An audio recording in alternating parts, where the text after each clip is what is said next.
In this video, we're talking about AirDNA's 2022 Vacation Rental Outlook Report, so stay tuned.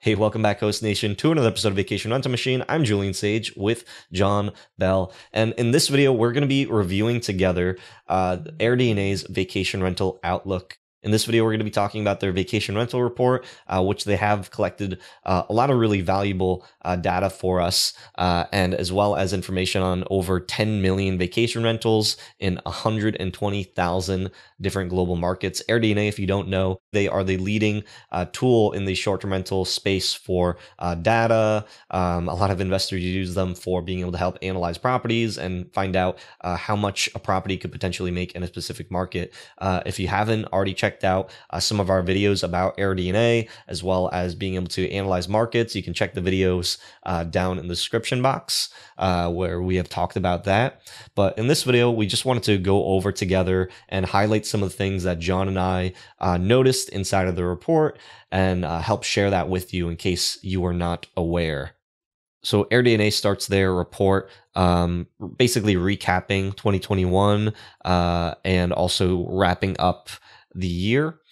So on the demand side, AirDNA says that even while demand has been strong, there has been delayed recovery for larger cities, and their demand increase that they forecast is actually down 22.4%. So really what they're trying to say there is that, cities haven't been as strong, but in previous reports that AirDNA has put out, more of those staycation outside of the city locations have actually seen a drastic increase since the previous years. In the supply side, AirDNA says that their current expectations of is 2.6% increase in available listings, which falls short of their original forecast of 9.4%. So they were actually expecting a 9.4% increase, while the number of listings that have been coming onto the platforms is only 2.6%. What AirDNA also says here is that the run-up of single-family home prices, so the increase in the prices of homes, in addition to the weak supply trends in more of those urban markets, a lot of the markets that we operate in, have hindered new investments into the sector. So again, there is very little supply because a lot of places are getting purchased up right now, as well as the prices of single-family homes has just been through the roof. So the number of properties that have been coming online in these urban markets has been a lot slower. But due to the low supply, it's actually increased the occupancy. So we've actually been able to see higher than average occupancy levels for short-term rentals. Their revised forecast now calls for the U.S. occupancy to average 60.3%, which is slightly higher than the 58.9% forecast that they had back in May. Because of the low supply and high occupancy, that has allowed hosts to be able to increase their rental rates. So like what we were talking about previously in our own portfolio, we've actually been able to increase a lot of the prices, and 2021 was actually not a bad year for a lot of operators because a lot more people were looking to start traveling. They felt a lot more confident, but because there was a lot less supply and a much higher demand, and just not as many operators were able to increase their prices and capture that gap. And that's basically what this report is saying here, is that ADR should end the year up 11.6%, higher than the 9.1% growth rate for 2020. And then obviously, just to kind of take all of those into account, revenue is higher due to the low supply, high occupancy, higher ADRs, and on average, listings are expected to earn 26.4% more revenue in 2021 compared to 2020. And this is on top of the annual growth of 8.6% in 2020. All right, on this next slide, we're talking about the promised economic outlook lays groundwork for short-term rentals in 2022. Overall, employment levels are just 2.6% lower than February 2020, so prior to COVID. And for the category of professionals where employers typically work in the office, which is just 1% lower. That is labeled in the blue line. All right. So the next line right here that you see on this chart is overall customer spending, which surpasses 2019. This is definitely due to stimulus funds that everybody received, as well as just the general inflation of 7%, which of course is in the news more and more now than ever before. All right. So this next line is talking about overall GDP and how customer outlooks and spending moving forward has decreased just a little bit, of course, through the different variants. And of course, the notable variants here are Delta and Omicron. But predictions still show that within the next couple of quarters, we're going to be above our pre-pandemic trend back in 2019, Q4. All right, so those numbers were really wrapping up 2021. So what about 2022 and the vacation rental industry outlook? So on this next slide here, you can see a graph in the bottom right-hand corner that shares some of AirDNA's industry-leading predictions based on over 10 million vacation rentals and 120,000 different markets, along with third-party data on economic performance. And they share some of their key takeaways for us.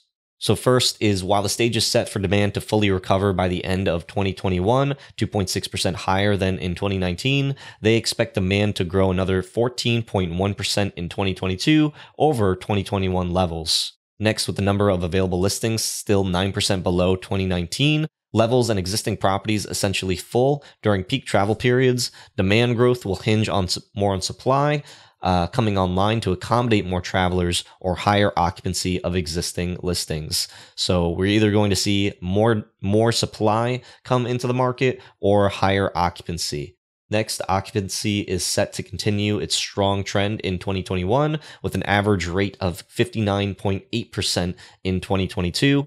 Average daily rates will decrease by 4% due to changing seasonality patterns and increased supply. And then revenue per available listing will settle down due to the influx of new operators and decreased nightly rates. So in the operator seat, you could see that 2021, kind of like we were talking about what we predicted during the beginning of the pandemic, after we had time to recover and try to calm down, when we started to come up with, what would the future of travel look like? What we believed would that we would see people want to start getting, having that real pent up demand to want to go travel. And we did see that in 2021. We saw an increase across the board, even more than probably what we even anticipated or expected, because we knew that with the initial round of COVID that it did shift the seasonality, because we were supposed to be going into our peak season, but the peak season, because the variant or COVID came at around the March timeframe, which would be the peak season for most markets, really wiped out that initial revenue or that growth that we would expect. So we were anticipating maybe during the slower season, so during the winter months, there could be that potentiality for people looking to travel. And I believe that we did see some of that come true. Some more people did start to travel, but it really was 2020 was more so of a wash. And you can see here on the graph, the listings dropped down by around 11.5%. Demand dropped by 16.2%. Occupancy was down to 53.2%. But it honestly wasn't too bad. After the initial scare and after people stayed inside, towards the end of the year, we actually did see that winter boost, but then that continued on through 2021. And we did see those really great numbers, an increase of 2.5% of listings coming onto the market, which again wasn't a crazy amount. We didn't see a lot of new listings, which did increase the demand. The occupancy rates, the average daily rates went up from around 233 203 in 2020 to 260 in 2021. And then the ADR increased by 11.6%. So we were able to see a RevPAR of 156 in 2021 versus in 2020 of 124. 2021 was actually a pretty strong year, which I know a lot of people were maybe suspicious when we were talking about, hey, 2021 is not a bad time to get into the short-term rental market. And it really wasn't, because there just wasn't as much supply. A lot of people were taking their properties off out of fear. But we are seeing that leveling in 2022 as more people start to come in. That'll decrease the occupancy as more supply comes onto the market. All right, on this slide, AirDNA is declaring the demand back for urban areas. Over the past 2 years, some of your scenic or rural stays, or your definitely unique stays, they definitely seen a boost in bookings as people continue to social distance. But 2022, it looks like people are coming back to the major cities. This also could come back for the business traveler, businesses just getting back to work, and travel just kind of getting back to normal. This also could mean just people visiting some of their family and things that they might not have seen over the last few years. But this definitely shows that there's an uptick of about 33% that has started to kind of come in around the end of the year last year. And lastly, they do predict that we won't see the full recovery in these areas until 2023. These are areas like New York, Boston, San Francisco. Of course, with the big swings back to the cities, we need to talk about some of the urban areas. This slide really just talks about the impact that they could sustain just because travel patterns kind of shifting on them. It's basically saying that the biggest impact here could mean that some of those destinations might go down in bookings, but overall demand for properties and coastal destinations is still going to grow by 3%. All right, page 5 is the nightly rate frenzy is coming to an end. U.S. ADRs, or average daily rates, are expected to fall by 4% in 2022, with most of the drop caused by changing of mixes of properties being rented in 2022 compared to 2021. For example, demand growth will be strongest in urban markets where ADRs are lower, a 185 ADR in 2021 compared to the US average of 260. Other factors that may negatively impact ADRs are changing seasonal patterns, where peak season extended into the shoulder seasons may have to reduce pricing as seasonality adjusts to future demand trends, and then also new supply. So the increased revenue potential should bring new people into the market, and this additional supply could reduce pricing power, especially during peak seasons. The next page here says that supply will capture shifting demand. Over the past 2 years, hosts and investors have adapted to the changing demand by removing listings where travelers have yet to return and investing into new homes where demand is greatest. The return of demand to small cities and destination resort markets throughout the U.S. has led to significant gains in new supply in these specific areas. So like we were talking about in some of the other reports from AirDNA, where they said that more of those urban or more of those rural getaway type of staycation destinations that definitely saw a significant increase, where there are urban markets started to bleed a little bit more. They're saying that this should start to level out as more people will be investing back into the urban markets. Yet, in the same way that supply chain problems have hindered the global economy, short-term rental supply has been unable to keep up with demand, even with the new additions. This has resulted in record occupancy levels throughout 2021. Factors that negatively impacted supply growth in 2021 include owner use of second homes to work remotely, strong demand for long-term housing, home price appreciation, and reducing of investment. In 2022, we expect many of these factors to change and investors' interest to surge as demand continues to grow in many areas throughout the U.S. Overall, AirDNA expects a 15% increase in the U.S. listings in 2022 over 2021, with gains spread across large cities, destinations, and resort markets. Supply growth is expected to be strongest in areas such as Coachella Valley in California and in the Green Mountains in Vermont, where occupancy has jumped more than 30% in 2021.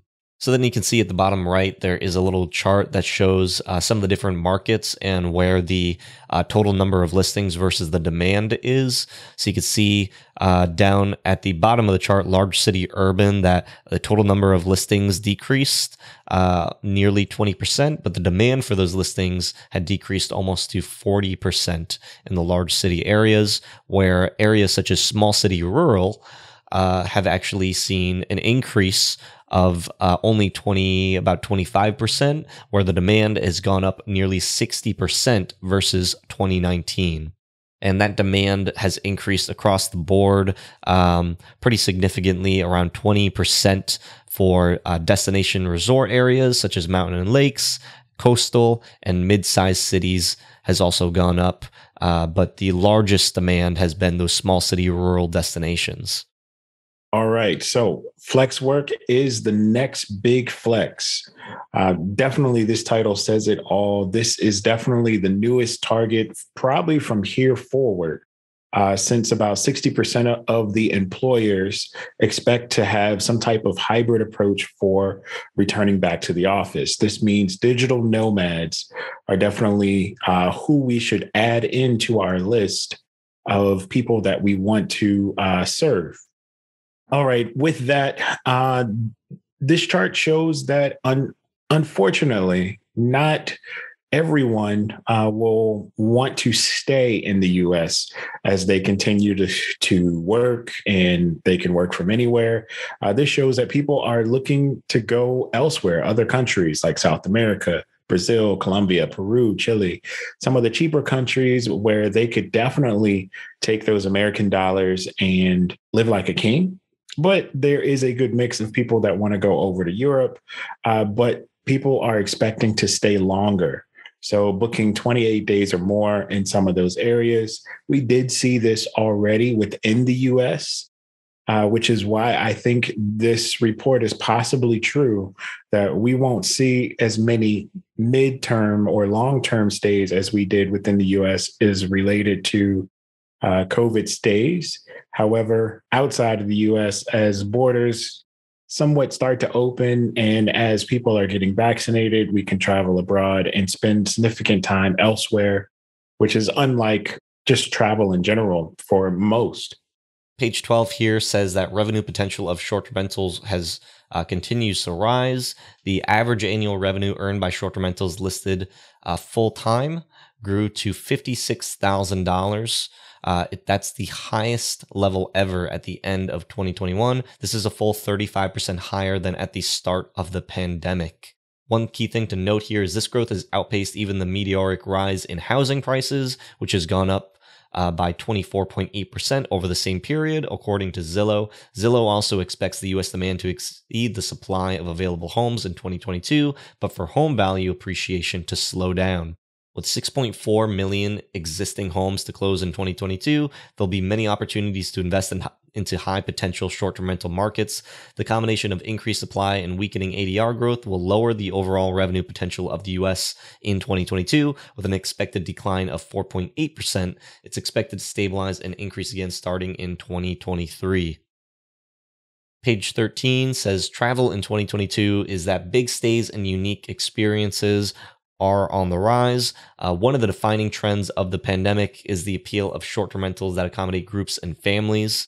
In 2021, the average number of rooms for booked properties was around 2.5 rooms. This figure has grown consistently over the past 5 years and has really jumped in 2020 as guests avoid smaller urban properties in favor of larger homes in destination locations. And then in the graph on the right here, you can see that there is a definite change in the way that people are traveling.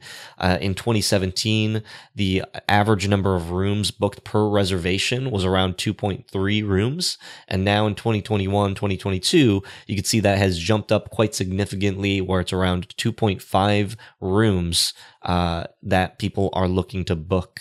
What this tells us is that there is a much larger demand for those larger properties. So maybe when you are looking at a potential property, don't be so fearful of renting or purchasing something that is a little bit larger, because there is a trend that we can clearly see of people looking to book larger properties. Speaking of trends, let's talk about one of the fastest growth property types. And to me, it's definitely not a surprise. If we look down the list of 1 through 10, they are all small space category homes, with the exception of the dome house, which is probably more economical and just definitely unique. These are all experience stays. And that seems to be what's people are looking to book at this moment. So, in a similar vein, guests today are looking for unique experiences when they book, either for an annual family trip or for a weekend getaway. Definitely take a look at all of these categories. You can see from that there is no mention of homes or apartments. That category actually decreased 5% over the past year. So I would say, if you got some space, if you have, maybe some land somewhere, you might be able to consider building a tiny home, possibly even renting and moving an RV and creating your RV rental arbitrage portfolio, kind of capitalizing on this. That would be definitely very cutting edge. But also remember, earlier in this report, it did say that people are looking to go back to more urban areas. So there's a unique blend that's here that we also need to kind of keep in our planning and vision for this coming year. With all of that, one of the things that I do thank COVID for is definitely people booking in advance. This chart simply shows that people are booking 4 weeks in advance. This is great because this gets us booking. If you're doing everything how we talk about it doing in the VRMF program, you book for more money the further people book out. So this definitely does affect the ADR rate. At the same time, being able to book ahead in most markets allows us some more comfort in just being able to plan out what we're going to do as far as scaling and things that way. And lastly, AirDNA wraps up this report with a very bright, optimistic view, saying the bright future for short-term rentals, and that the pandemic has actually accelerated short-term rentals into the mainstream. Demand is already 10% higher than during the pandemic, and the industry is generating 40% more revenue with 10% fewer listings, 40% more revenue with 10% fewer listings. As more investors add supply to capture the growing demand of the industry, it will evolve and adapt to the changing consumer trends. AirDNA says expect to see more unique properties in off-the-beaten-path locations, providing one-of-a-kind experiences that will accommodate guests seeking an alternative travel to lodging options. While many aspects of the short-term rental market have yet to recover, the whole industry should continue to outperform as we head into 2022. So, John, any final closing thoughts with this report, and how does that change from the previous video that we talked about with some of our strategy moving forward, or does this just reconfirm that? Because this report is something that we looked at after we had already kind of came to our decision, which was towards the end of 2021. It definitely still kind of confirms our direction. It also means that we possibly should add in a mix of greater experiences. Spaces don't have to be as big anymore. So possibly even doing an experience in the city, which could even mean a micro apartment, which are definitely not that popular in the past, but it could provide just something very unique for people to kind of go to. If it's not something like that, still something where the experience is definitely going to be better than just going to a regular hotel.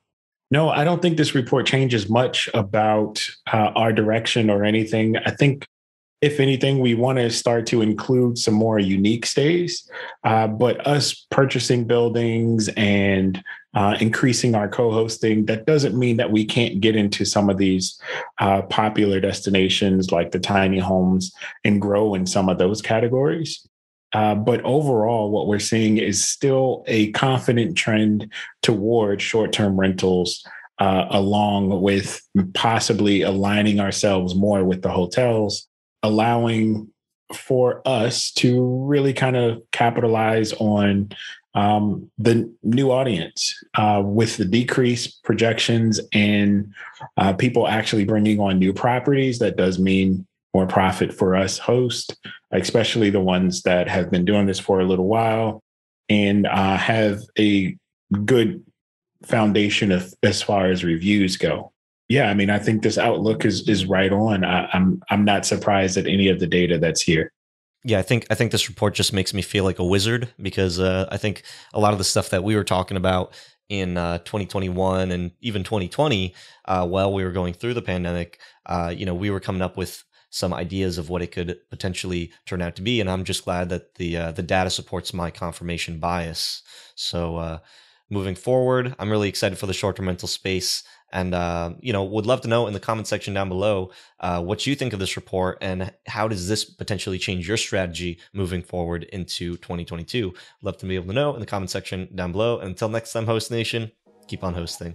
Hey, Host Nation, would you like to work directly with Julian and I to help you start and scale your own short-term rental business? Go to shorttermsage.com/coaching to attend our step-by-step training and learn how we can work together. Looking forward to talking to you soon.